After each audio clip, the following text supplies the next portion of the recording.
as a real estate investor, we tend to buy distressed properties from distressed people. And the one partner that you cannot live without, that's a great title company, because the last thing that you want on a property where you're going to make lots of money to have problems. Today, we're going to talk to a great title company, and we're going to show you exactly how we avoid those problems.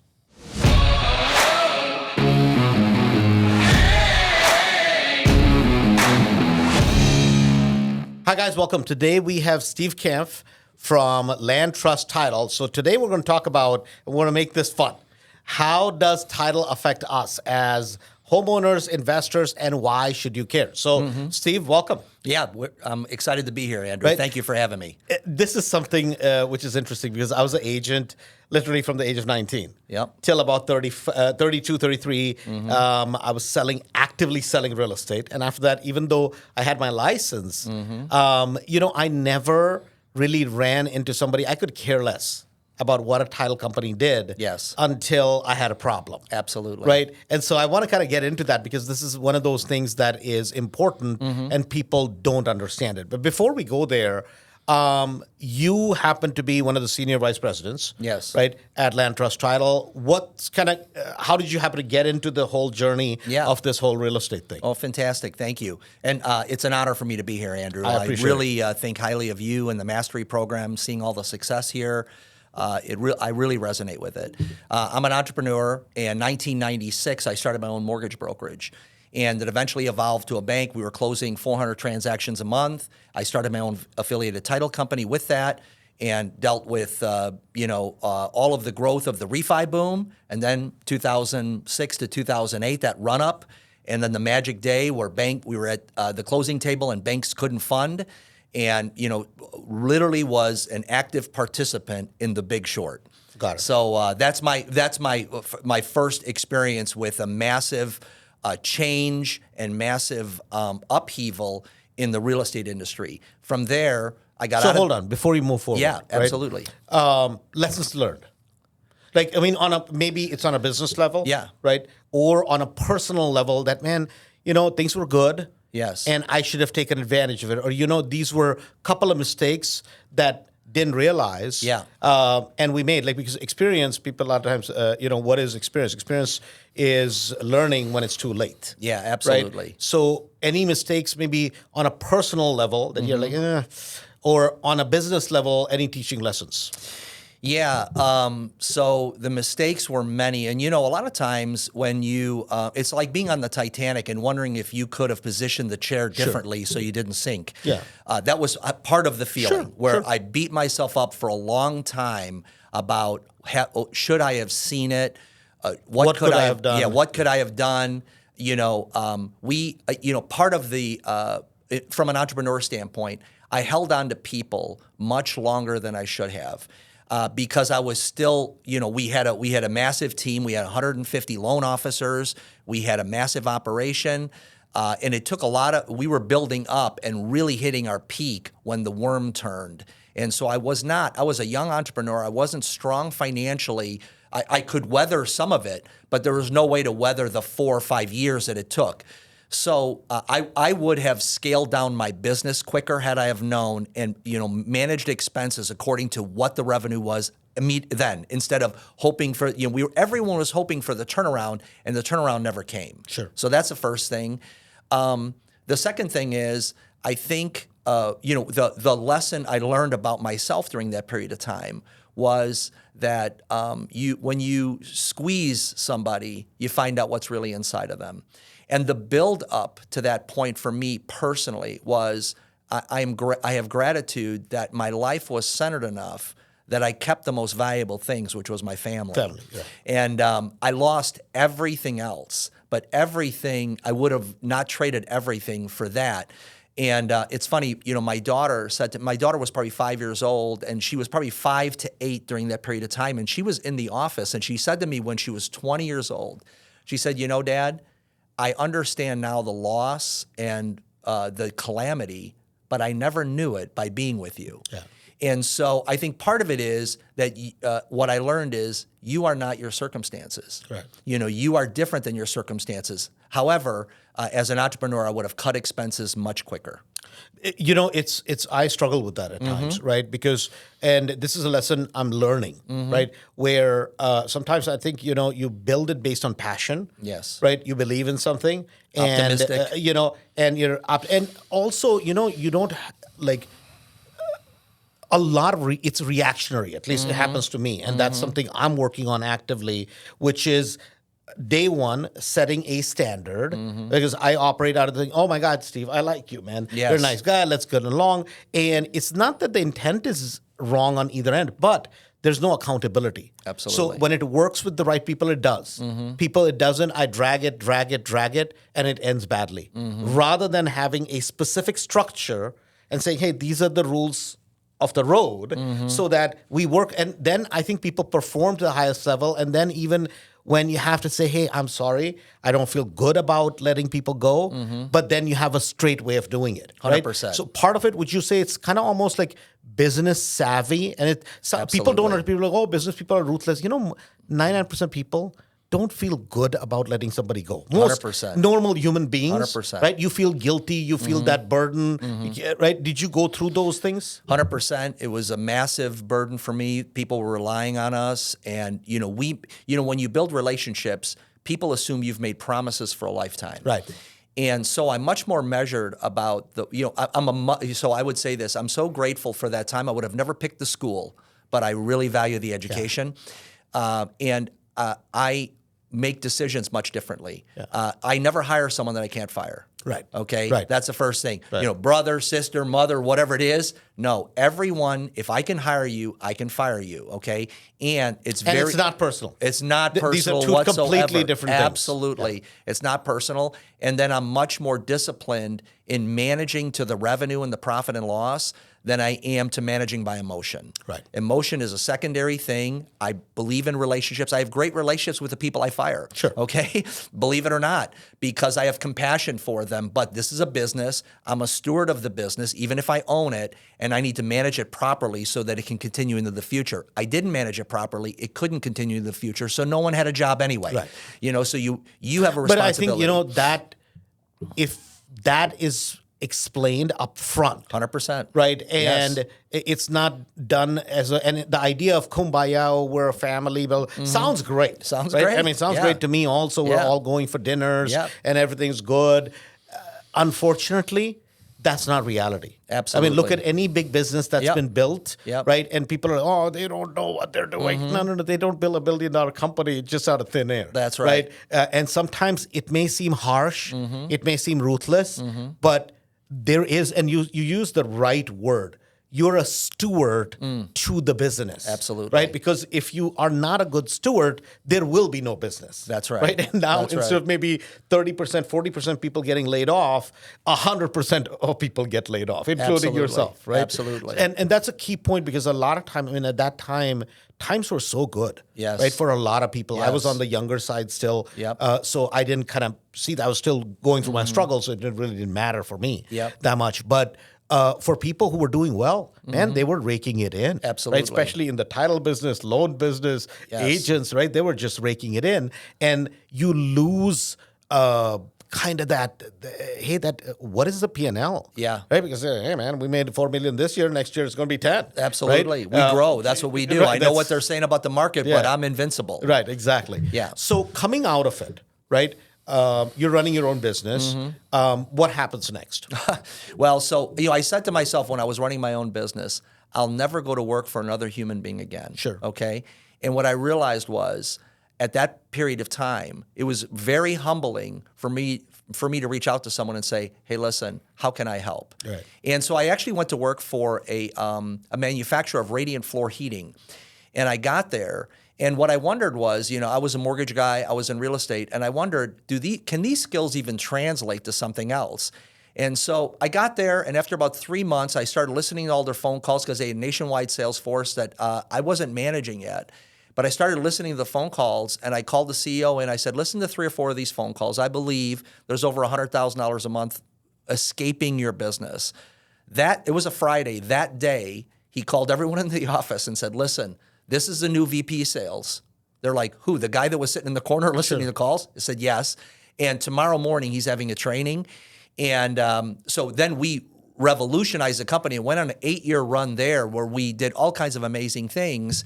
But it built a whole different level. We were selling into big boxes. We were in boardrooms of Home Depot and all these things. So I would have never learned that had I stayed at my comfy little mortgage and title business. I was forced out, forced to pivot, I was basically done financially with my mortgage and title business, and I had to restart. And so I can identify with anyone who's sitting in the mastery group and saying, I got to start over again. I thought I committed 20 years to a career and they promised me this, that, and the other.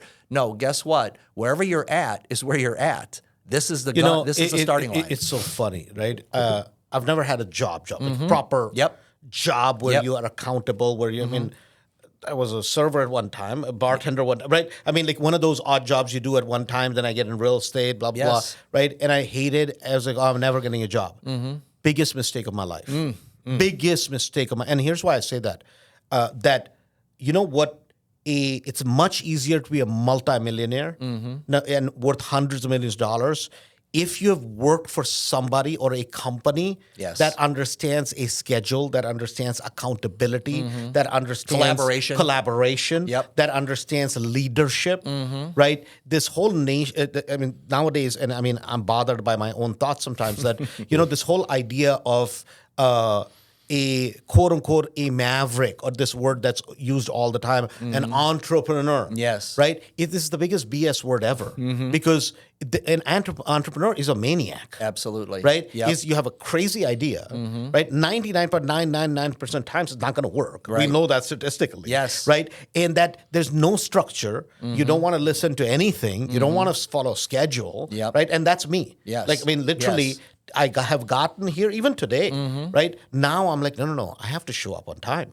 I have to be accountable to somebody because I can't grow my business if I have no accountability. Yes. Which you learn when you actually work somewhere else and you're like, my God, I didn't know I performed this well. Yes.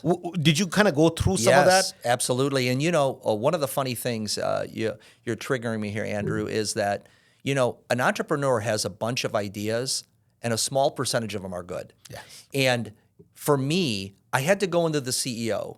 I had to go into the CFO. I had to go into the research and development. And we had to vet out these ideas. And guess what? 2 out of 10 worked. But the other 8 we never even pursued. Right. As an entrepreneur, I would pursue all 10. Correct. And you never know what works or what's the dynamic. Right. And so sometimes the biggest sale you make is the person that's leading you. Right. And if you can't make that sale, you aren't making any sales outside of there. No, and it's like literally more than I don't know. I think it was Mike Ferry or somebody once. I heard him say, what is a maverick? Maverick is somebody who leads a lot of path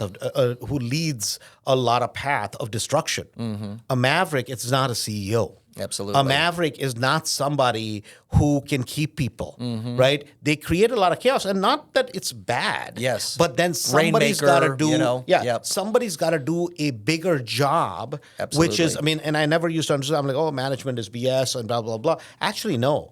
You can, if you're just good at one thing and that's all you do, and oh, great, you're a rainmaker, but you'll never grow. You can never build a business behind that. And that's really what brings in consistent revenue, because the day the rainmaker is sick, it's done. Yeah. The business is shut down. Yeah, and Andrew, all of my identification was in my business, my personal identification. And there's a statement that says the world will ask you who you are. And if you don't have a good answer, it'll tell you. And so who I was, according to the world, was out of business, a failure, loss, couldn't do it. And I was at that point where, I had to come up with my own story. Sure. And I had to retell the story of, no, I'm a world-class businessman. I'm a husband and a father. Whatever it is, you have to define your story, because that question's going to come to you, and it could come in the form of failure, broken relationships, loss of life of family members. And all of a sudden, you're asked that question, who are you really? And if you don't know who you are, you're not going to like the answer the world has for you. And so that was the time of testing for me. And there's no testimony without a test. And that was my test. And I can tell you, I never thought I'd be back into the real estate business. I was doing really well at the manufacturing company, and then I got a call from an old friend that said, "Hey, I saw you somewhere. I didn't know you had a title company." I said, "Yeah, I did. I started from scratch." And he said, "I'd love for you to come in and interview." And that's really how I made my journey back into real estate, by leading the title operation for LandTrust. For LandTrust, okay. Yeah. So I want to kind of, before we get into this side of the title side of Absolutely. it, I want to, we just, in the last year, there's been last 2 years, I should say, a lot of upheaval in the real estate industry. Yes. As it relates to commission, as it relates to different things in the industry. And in general, what I'm hearing is from a lot of agents, and I don't know if this is the kind of the truth or not, right? And I'd love to know the insight. The commission structure has changed, right? Some people like it, some people don't like it, but it hasn't gotten any easier, right? Some people are, no, man, it's great for me. Okay, Yes, right, right. What are you seeing in general? Because the market is changing as we speak. From a real estate agent's perspective, who's doing well and who's not?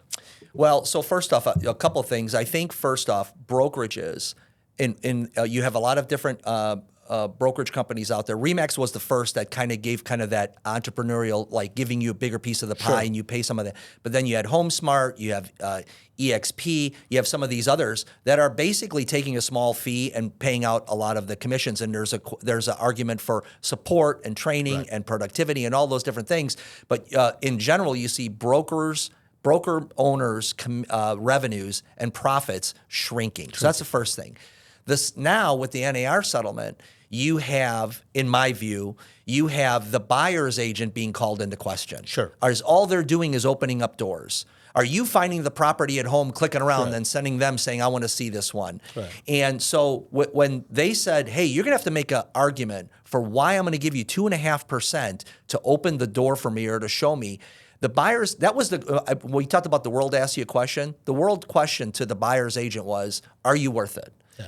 The agents that couldn't answer that question, they're gone. Having a tough time. Yeah, they're having a tough time, or they're probably already gone. They didn't renew their license. They said, "This is going to shrink. This is going to get worse." You know the numbers that the industry shrunk last year? It shrunk by about 20%. 20%. Okay. And however, the true buyer's agent sat down and said, actually, there's a list of 50 different things that I do for my buyers. And now they were able to articulate that in the form of a value proposition. And they were able to have that conversation up front saying, before the sales for the buyer's agent was, "Don't worry, the seller's going to pay, I'll get you in," and you've worked with 4 different buyer's agents, right? Now, a buyer's agent sits down with the buyer and says, "Listen, you're going to be dedicated to me. I'm going to help you find a home. Here's the things I'm going to do. And the seller may pay for it, but if they don't, you're going to pay me for it." Yeah. Okay? And so that, I think, has revolutionized the confidence of the professional broker who has said, "I am a professional, I am a broker." And guess what? The statistics show that commissions actually went up. Right. Okay? So from buyer and sell side, however it's coming across and the sausage being made, whatever the pitches are out there, agents' commissions held, which tells me that if you're a good agent, you're still valuable. Right. And now with all of the different upheaval and questions, are rates going to drop? What's the market doing? All that. I believe that instead of agents looking at it and saying, "Oh my gosh, I'm confused, it's too tough of a market," the tougher the market, the more valuable you are if you're good. Okay? No, I mean, it's definitely, and the industry is changing. Right? Absolutely. Because used to be, and this was kind of if you look at the old statistics, right, that you are a woman in your 40s and 50s. That was the predominant. Yep. You were a stay-at-home mom, maybe, and now you're going to go get your license or whatever it is. And some of these women were extremely hardworking ladies. Absolutely. And they used to be a lot of good top agents. 100%. 20 years ago, what was the profile of an agent was very different. Yes. Today, you see a lot of young people coming into the market, and a lot of the men are technologically savvy. Yes. And they're killing it. Yes. And it's not because necessarily they know real estate that well, but they know how to capture the audience. Absolutely. Right? Absolutely. They know how to get eyeballs, and just the eyeballs, just being in the industry makes, they kind of get the experience and they get good. Are you seeing that happening more and more? Yeah, and what surprised me, Andrew, back in the day, it used to be, if you didn't get a college degree, go become a salesperson, Right. because that's the way that you can make income separate from a degree. Sure. But now we're seeing a lot of college-educated folks getting into real estate, leveraging their experience or training, whatever they had in college. That's one thing. Still, the composite of the agents is about 60% female. Is it? Okay? So there is still a larger majority of females, and I believe it probably is that the ladies touch, whatever the things are. Women are great. I have 4 daughters, so I'm a big fan, and so I think that there's a great place for women, and there's a great place for men who can position themselves and leverage their skills and talents to make it happen for their clients. But I mean, it is like you have to be. It doesn't matter regardless of age, right? You have to understand technology 100%, today, right? And yeah. how to be in front of people, right? Absolutely. If you're not on top of mind, No doubt. it's a tough market. Yes. I mean, it's just that is what it is. It's noisier and noisier. So let's come to title. Yep. Right. So you make this transition. You basically kind of said, okay, I'm going to go back to work, right, and start building a title company again. Yes. Right. So when did LandTrust start? LandTrust started 20 years ago. 20 years ago. Yeah. Okay. And But then we were literally, LandTrust was maybe doing 10 transactions when I got here in 2014, maybe 10 or 15 transactions, a year. Oh, wow. Okay, so it was very small. We were affiliated with we had an affiliated side, which is partnering with various brokerages. Sure. And of course, attorneys. Every single one of our title companies in the Chicagoland market values the attorney agency program. It's a cornerstone piece of it. Right. Because here attorneys are agents for a title company. That's correct? right. That's right. So how is it different here? Because the practice of title and sort of thing is a little bit different here than versus, let's say, Indiana. Yes. Right? Yes. How is it different? So, in a general sense, the difference is that the role that the agent and the title companies play in most of these other markets, and actually 90% of the country, there's a large swath of work that is happening with the attorney. And I believe, and there's statistics to bear this out, that the customer experience in real estate in Chicagoland is much better because of the attorneys. The attorneys handle a lot of, the inspection issues, contract issues, negotiations, paving the way for the clients, and then managing everything to the closing table and getting it done, including clearing of the exceptions on title and those kind of things. So a lot of that allows an agent to step away from that stuff where if you were in Indiana, you'd be doing a lot of this, and same with the title company. That allows the agent to focus on generating business. Got it. And so that's the piece of it. Now, the other side of that coin is that title insurance in Chicago, in the collar counties, is much more expensive. Sure. Okay? And so we can have a debate about that, but the long and short of it is, and agent commissions are just a little bit lower than the rest of the market. So it can kind of be thought as that a part of that 1% or so is shifting to the attorney, and they're alleviating some of that work. Got it. Okay. So now, why should I, as a homeowner, right, or as a agent, or as an investor, right? What exactly is title insurance? Why should I care? Yeah, why should I care? Well, so first off, for the homeowner, and there's a nuance to this. For a homeowner, title insurance for the buyer is if I'm going to buy a property, I want to make sure that if you own the property, Andrew, and I buy it from you, that any other owner that can make a claim to the property, that any other lien that comes up because of shenanigans you were pulling, maybe you got a tax lien, maybe you had a mechanics lien, had someone do some work and didn't pay them, maybe you had an outstanding loan, a first, a second, a third mortgage, or whatever it is. I want to make sure when I buy that, those problems are yours. And if they're not yours, someone is going to insure me that I'm not going to have to pay for it. That's what the title insurance does. So I'm going to play the devil's advocate for a second, right? But Steve, I don't know what you're talking about, man. Yeah. When I closed, I had an attorney. Right. I got this piece of paper. Yes. Right, which is called a deed. And they told me it's a warranty deed. I have the survey. My attorney said it's recorded and I own the property. In fact, not only that, I don't even have a mortgage. So what do you mean somebody else can claim to own my property? It says right here that Andrew Holmes, owns the property. Right. What do you say to that? Well, so for instance, let's say you had you quit claimed and it was not recorded and someone came out of the woodwork Sure. and had a legitimate claim to the property that you bought, okay, it wouldn't even matter. You don't have to worry about that because the title company, if their claim was legitimate, okay, either someone committed fraud on the other side and the seller will have to deal with that. But overall, the title insurance company says, Andrew, rest quietly. You don't have to worry about that. You just send that to us and we'll take care of that. Now, generally speaking, most homeowners, the idea of title insurance doesn't come up other than when you go, what the hell am I paying for? Okay, and that's when you have to have that explanation. And typically, it's the agent explaining it, and or it's the attorney, and basically that is the explanation what I gave you. But otherwise, the homeowner just wants to know, when I get that property, I'm good. And there are so few claims because of the work done, they almost always are good. Yeah. Now, there are scenarios that pop up, and we've had them, but they are very, very small in comparison to homeowners insurance or any of those. Claims are relatively small, and it's because all of the work that goes into ensuring that there's clean title. Got it. So basically what it is there's a piece of paper. Yes. It's called a deed. Yep. Every state has it, That's right. That transfers ownership That's right. from, let's say, Andrew Holmes to Steve. Yes. And whenever I'm transferring ownership, let's say it's a property I got from my parents. Mm-hmm. And my sister, I didn't tell my sister, quote unquote, oh, I'm selling the property, and I just kept the money, right? Now, if an issue comes up, even though you have a deed, my sister comes in, hey, Steve, you may have the deed, but I also own the property, right? And we may have a problem. So what a title company does is ensures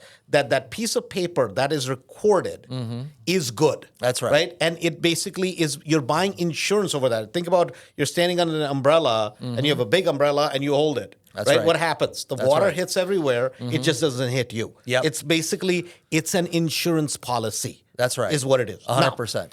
Most of the times when a homeowner, regular homeowner, has lived in the property 10, 15 years, 20 years, they sell a property. They sell it to another homeowner.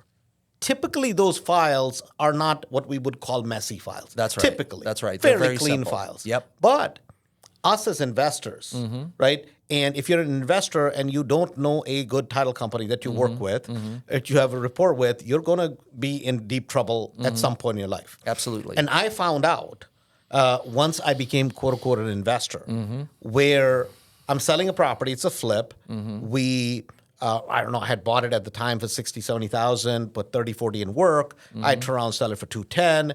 2 days prior to closing, I get a call. Man, we have a little bit of a problem. I'm like, well, what kind of problem?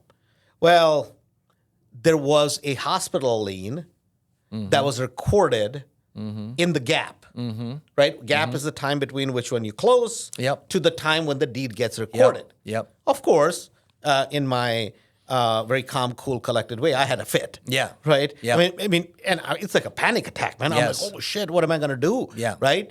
And it's like, well, let me work with title company, blah, blah, blah. And we got it situated. Yes. But if I didn't have proper coverage, Yes. whatever that $50,000, $60,000 lien there's was, the gap coverage gap for that coverage, gap. right. Yeah, that's right. I would have had a problem. Absolutely. Right? Yeah. So so when you close with a title insurance company, unless there is some fraud involved, you are 100% guaranteed to have ownership of the property. You may have some headaches to deal with if the question pops up or whatever it is, but you are 100% covered. The bigger challenge, and going back to even the normal transactions, is the customer experience during that period of time is really important. And how the market has shifted here is this: agents before, back in the day, agents just used to give the deal to the attorney and hope everything goes out okay and come in to collect their check at closing. What agents are seeing now is that this whole connection between the attorney, the title company, the client, and the agent reflects on the agent. And so the agent should not just have an opinion about their attorney, but they should have an opinion about their title company too. Sure. Because that way you're closing the loop on the customer experience, because most customers, even if there's no trouble and there's no loss, they remember the end. Right. And if they felt stressed, uncomfortable, freaked out, the numbers were wrong, whatever it is, even though they have a home and they're raising their family and love it, they still go, Andrew, he didn't have it all down. And it's like you've done 50 hours of work to get it there, but they remember the last hour. So it's really important for us that last hour be special for them, be stress-free for them, and reflect well on the agent so that the partnership between the title company, a lot of times if you don't have skin in the game with the title company as an agent, the title company doesn't even know who you are. They're looking at you like Andrew Schmandrew. Yeah. I have a relationship with the attorney. I'll see more deals from them. So that's what we're advocating for is agents should have partnership with their title company and not just abscond that opinion or advocacy for a good title company to someone else. Right. Because it's part of your customer experience. No, 100%. And I mean, especially so to go back to kind of what we were talking about, right? Number one is that experience. Yes. Because especially if you're an agent. Yes. Right? I mean, even if you have a great attorney, right? It's important to have that alignment, not only between the attorney, that hopefully the attorney goes above and beyond, serves your clients. Absolutely. Because at the end of the day, you as the agent, 99% times, are giving that attorney a damn 100%. job. Right? Let's just be clear. And a lot of times because we hold attorneys in our mind to a higher standard, like a doctor kind of thing. But listen, just please understand, 99% times if you're an agent, guess who that attorney depends on? Yes, you're the top of the food chain. You as the agent. Yeah, you're top of the food chain. Never forget that, 100%. right? And so if you're giving them 10, 15, 20, 30 deals, listen, they're making a good amount of money. The kids are going to college. And I'm not demeaning the attorney. Absolutely but not. just please understand, you have value. Yeah. Right? 100%. And then the same thing, that relationship that you build with a good title company. The attorney is going to get paid as they rightfully should Absolutely. for the work, but we control that as agents. 100%. Right? And so that customer experience, a company that values your business becomes important to you. 100%. Because the customer is going to remember that. Right? And the one person, unfortunately, 99.9% times in a transaction, doesn't matter what happens. Yes. Guess who gets the blame? It's not the attorney. Right. It's always the damn agent. Yes. And Andrew, on top of that, most sellers and buyers don't refer attorneys. Right. They refer agents. Agents, exactly. And so if they feel good about you, they'll refer you, and the attorney will get the business. Correct. So, and most great real estate attorneys understand it is all about the agent. It's about our relationship. It's about making sure that we're holding them and elevating their position in the transaction, so that we get more transactions collectively. That's the partnership we're looking for. And that's why, I mean, if you have a good attorney, they're going to work towards doing right by the client. Absolutely. But they're going to try to work towards the better good, the long-term good of the client also. Absolutely. Right? And so to hold it together. Absolutely. Right? They're not going to try to destroy the transactions. Right? Their job is to look out for, hey, it's okay. Things happen. Things will go wrong. Absolutely. But yet, is it worth destroying a transaction over? Right? So why is it that on investor type of transactions where you're buying distressed properties, where you're buying properties out of probates, maybe tax sales, maybe other, they've been through the spin cycle. Why is it becomes more important than ever that don't just take a quit claim deed without, I'm going to save a little bit on title insurance, right?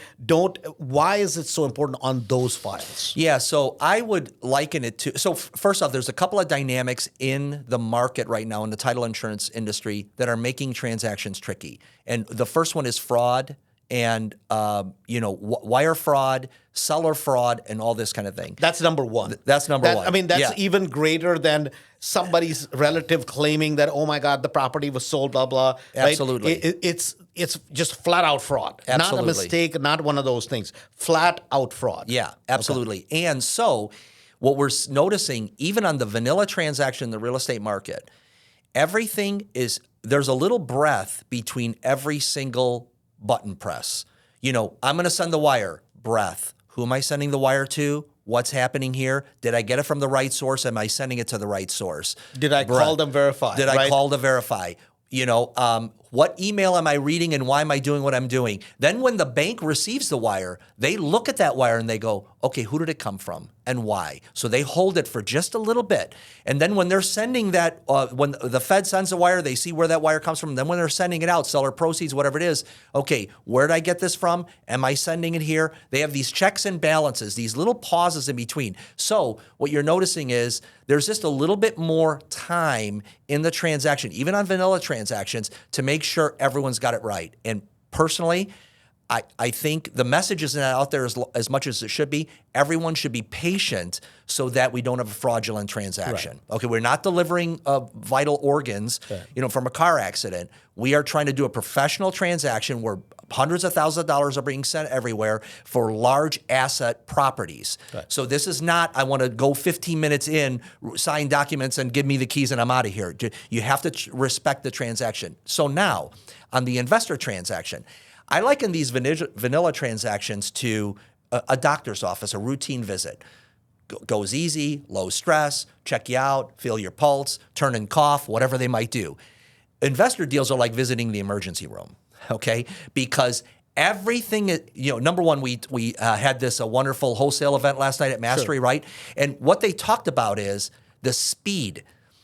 You have to do things quickly for everyone to be profitable, right? I need to change it from here to here to here. We need to get people in. We need to get the thing moving. We need to get the property sold and moved. Okay, so you have this speed, which is already kind of going against some of the security and fraud aspects that are and protocols that are being put in. So you have this speed, and then you have also partnership, familiarity. That's another thing that the wholesalers talked about. I know these lenders, I know these people, and all this. So when you have strange lender, title company I'm not familiar with, attorney that I haven't worked with, it's like putting sand in between the gears. Yeah. That's why I think your mastery program is so powerful, because not only can you learn and be a part of this group and all this, but there's also these partners that are familiar with each other. There's a cohesiveness. And that's where, it's like anything else, guys, right? Yep. You're going to do one of something, you can go do it somewhere, yep. Right? I mean, hopefully you pick good people to do business with. Yes. Right? But when you want to be a professional, when you want to grow, when you really want to you need that smooth operation. 100%. And the smooth operation is great whenever things are going right. But what if something goes wrong? That's right. Who do you pick up the phone and go boom? Right? Because 99.99% times, most of the things may seem like, oh my God, a big problem to you, but they're solvable issues. Absolutely. But when you have competent people, and then when it's that 0.01%, when things get stuck, something goes wrong, beyond anybody's control, absolutely. Then you have a good, proper company, proper set of attorneys that stand behind it to say, okay, we'll solve the problem, right? And that becomes so important to work with. A lot of times people will be like, oh my God, I found this because such and such is my uncle's friend. And there's nothing wrong with the person. No. But just understand, guys, this is when you go to get a heart transplant done. Do you go to your family's best friend? And they may be the best surgeon in the world, mind you. Maybe a good heart surgeon. Yeah. But what are you going to say? No, I'm going to try to find the number best. one guy. Absolutely. Right? The best person. That's right. And that's what you need. In these transactions, especially if you want to do well, you want to invest, you want to do well, you need the right set of professionals, not just who can do things right when everything is perfect, but that'll come to help you genuinely to solve problems. Absolutely. Because the greatest thing when you're investing, what are you doing? You're buying distressed asset, you're taking on somebody else's problem, and you know how to untie that knot. That's really what a distressed sale is. That's all it is that somebody has a problem and you know how to resolve it. Yeah, and if you're not holding it and you want to resell it, you want to sell something good so that you have a reputation in the marketplace of not being a shady player. If you think about the Jordan Pippen era, right? Those great teams. When Jordan came down the floor, he knew right where Pippen was. Sure. He knew how the team operated. If you took the very best NBA players on an all-star team, that Bulls team would beat them all the time, even though these players individually might be best.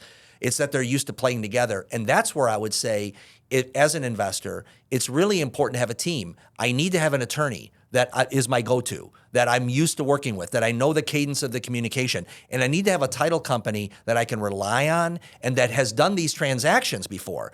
Because I can tell you that for a title company that doesn't do investor transactions, for this deal to show up on their desk, where the vanilla ones take an hour, these ones take them 8 hours.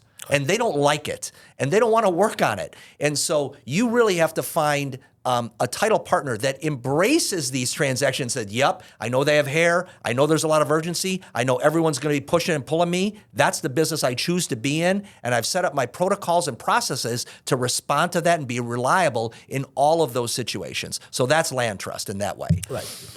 So Having said that, right, you guys work with obviously a lot of attorneys, a lot of investors, a lot of, what are the things that from your end as a business, from running a title company, what is the most important thing for you from a customer's perspective? Well, so first off, it's our mission is helping people realize their real estate dreams one closing at a time. So even though we do thousands of transactions a year, every single closing is important because we probably will not, for a vanilla buyer or seller, we probably won't see them for 7 more years. Sure. Okay? On So an it's really average, important that on the average. But for the investors, we're building a relationship where we want them to profit. We want them to not have any risk in this so that they can do more and more of these transactions. So that's the first, is the spirit and the heart behind the company. Do we always get that perfect? No. But that's the intention, and that's the first thing. The second thing is we monitor and measure the customer experience on every file. So when after every file, all parties get sent out something saying, hey, how did it go? What could we have done better? All this, then we go into root cause and we get better. So the customer experience is measurable. And if there's a 10 customer experience, I believe that also transfers to the agent. 100%. All of a sudden, if they had a 10 experience and that seller clicks that 10 button or buyer, you can call up Andrew and go, Andrew, guess what? You were a 10. And so was the attorney a 10 as well. So that's the second thing. I think the other thing is making sure that all of the documentation required, tax forms, clearance docs, and all the post-closing things are done properly so that you don't want to have to worry about getting this and that after the deal is done, after the money is in the bank. So it's our intention to make sure you are not constantly anchored with requests or boogeymen that want to come out of the bushes after the transaction to try to scare you that you owe this, we didn't clear this, you didn't provide this. We want to make sure that's all buttoned up. And so part of the process for LandTrust is developing an entire unit where your file does not go into the pile of the good ones and it's, the investor ones are the tough ones and it's sitting off in the corner, no one wants to work on it. No, there's a dedicated unit that is working on. There's familiar faces where now you have a cadence of communication, you have familiarity, you have predictability, reliability, and trust that you're building between both the attorney and the title company. Got it. Makes perfect sense. Yeah. So we partner with you guys from a mastery perspective for that one thing, which is that, hey, a title company that cares. Yes. It's not just that, we want to have a big, nice, good, reliable title company. Yes. That's important. But what's also more important is that they care if a problem comes up. That's and someone like you, we don't expect to go to you every time, to put out a small little fire. Right. But if somebody needs to get involved and resolve the issue, absolutely, right, that we have that person that, hey, Andrew, talk to this person, they will take care of it. 100%. And they'll see it all the way to the end. That's right. So, and that's the reason why we kind of partnered with you, with Gina, with the whole thing, so that this is not something where an investor has to go and figure it out. You don't have to figure it out. They know their job very well. That's and right. It's their job to help you, coach you, guide you through it. You just go out and find more deals. Yeah, and I would say if you're a big investor, I would welcome a conversation with you to say, let's say you've had an experience, maybe with a different, we were talking with a wholesaler the other day and he said, listen, I'm just having not a good experience with the people that I'm using. We talked about it, now we understood them, and he said they never took the time to understand me and what I'm actually looking for. So, we're not about, personal nuanced service for each individual, but we are nimble enough to be able to tailor it to give you the kind of service you need and respond and collaborate so that we can all get better. I think another aspect that's attractive for someone that would be working with LandTrust is we have multiple underwriters.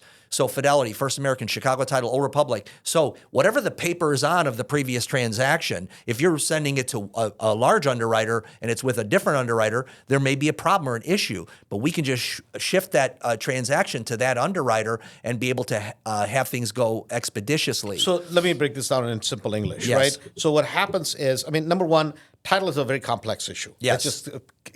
But generally the way it works is, let's just say let's take Fidelity, big, huge company, great company, right? And let's take Chicago Title and let's First American, right? They're big companies. So if you take a file to Fidelity that they insured, it's let's just say it's very easy for them to reinsure it. That's right. They're familiar with the property. They have all the data, the stats, blah, blah, blah. But if you take a file from them and then you go to First American. That's right. Now they have to re-examine the work that Fidelity did. That's and right. there is inherent risk, right? That comes with it. To make it very simple. And there's more time. There's more time. Yeah. Right? But when you go to somebody like you guys, right? You guys have the back-end partnerships with almost 99.999% of every single file. That's right. Out there. That's right. And so if you place the order with the right title company, now it becomes very quick, very efficient. That's right. As to where you take that title file. Yeah, every transaction enjoys that speed and efficiency. Right. Yeah. I mean, that makes perfect sense. And a lot of times, especially on the retail side, agents are never, they're like, man, I don't know what you're talking about for Right. title. I never bothered with it. It's the attorney's headache. That's right. But you should bother with it because you're the source of the business. That's right. And you should look into that. And also, I mean, for investors, it's absolutely critical. Yeah, and generally speaking, too, speaking of attorneys, Andrew, if attorneys aren't used to investor business, they typically don't even want it. No, I'm not they going to don't want speak it. for Yeah. them, Yeah. but they don't want it. So Because it it's is headaches. Yeah, They're associated with headaches. 100%. And I think it's another value of the mastery program. You have some of the top tier attorneys in the market. And so for them to come into here and go, oh, wow, I have professional relationships of people that are doing hundreds of these a year. Sure. There's nothing that you have in your little toolbox that they haven't seen dozens of times this year. And so that partnership and the professionalism of those attorneys are vital as well. Right. No question about it. But Yeah. this has been kind of a fun discussion, Yeah, man. good stuff. I appreciate you having me on your podcast. Yes, And we and value. that was a fantastic interview, Yeah, we Andrew. value the relationship Yeah. that we're building with you. And this is our goal, that for real estate agents that are out there, be it attorneys, to bring this forth, right? To bring a top producer panel, to bring panel, because the market is changing. Yeah. I mean, and guess who's going to survive? People who know to deal with the upcoming changes. And that's one thing. And I think there's a huge lack of that in the marketplace. 100%. And I think it's going to be exciting to bring that forth to the marketplace. Yeah, and Andrew, I've been a part of your ecosystem now for just a short time, but I can make these observations. First off, number one, you're a person, if you're being taught how to get somewhere by someone who hasn't gotten there, you're going to have trouble getting to where you want to go. But you're a man that has, from the, in your car to the credit card declining to the point of, owning properties and building rental unit volume. You are a case study in success. So congratulations for that. Thank you. I appreciate it's it. not easy to do. And then the second thing is, I don't think you're looking for people just to hang around. No. You are very adamant about those who are here reaching success. And there's this statement that says, if you're around 10 broke people, you're bound to be the 11th. Well, if you're around 10 successful investors, you're bound to be the 11th. Yeah. And I believe people plugging into the ecosystem here, I believe this, that they will have a likelihood of success and taking back control of their life. Whether you have a job, whether you don't have a job, whether you're an agent or not, this is a way for you on a part-time basis to be able to get learning, understanding, professional training, professional contacts, and then take it to the next level and cross the river where you're doing deals. And I'm shocked at how many people have done it here. Right. No, we're very blessed. And yes. I think it's like a lot of times, we all feel, oh my God, look at the person that's successful. Where am I? And guys, listen, this is not where I am or where you are or where somebody else is. Yeah. Right? There's a million people 1,000% more successful and ahead of us. Yep. See, we're all on a hike. Absolutely. Right? Which is some people started a little bit earlier and they walked a little bit more than we have. That's all it is. Absolutely. Right? Success is not defined. They just started earlier. Right? They just maybe had a shortcut a little bit. Right? It is what it is. Yeah. And it's not like, look where I'm at. The question is, look where we can go. Absolutely. Right? That if we cooperate, we share Collaborate. knowledge. Yeah. And you don't even have to be a part of Mastery, but if you come to like event yesterday, right? Where Open door. We do the event with you guys in Schaumburg, right? NASBAR. Exactly. And as we do that, we bring a lot of successful people that you can come, copy, paste, learn Yeah. from them, take the contacts, Yeah. and let's take it to the next level 100%. and come back and say, oh my God, I use this. This worked for me, right? Because that's how success happens. So this has been a great conversation. Yeah, thank you, right? Andrew. Thoroughly enjoyed it. Yep. And for everybody